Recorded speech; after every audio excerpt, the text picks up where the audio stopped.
திருவருட்பா ஆறாம் திருமறை உலகற்கு உய்வகை கூறல்.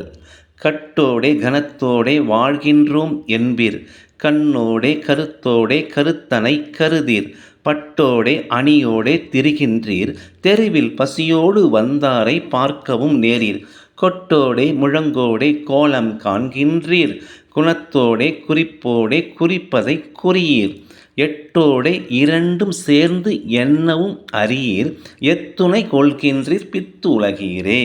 அதாவது இந்த உடம்பை கட்டுமஸ்தாக வச்சுக்கிட்டு கையில் பணத்தை வச்சுக்கிட்டு நம்பி வாழற, கண்ணுங்கருத்துமாக இருக்குன்னு நினச்சிக்கிட்டு இருக்கிற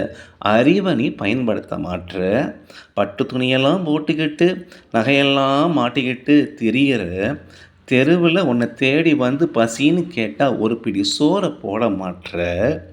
உன்னை மற்றவங்க புகழணும் பாராட்டணும்னு நினச்சிக்கிட்டு இருக்கிற, யாராவது ஏதாவது கேட்டால் அந்த குணத்தோட குறிப்பறிஞ்சு கொடுக்க மாட்ற,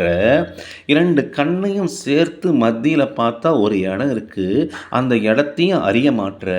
பைத்தியக்கார மாதிரி சுற்றிக்கிட்டு இருக்கிறியே கூறுகிறார் பெருமானார்.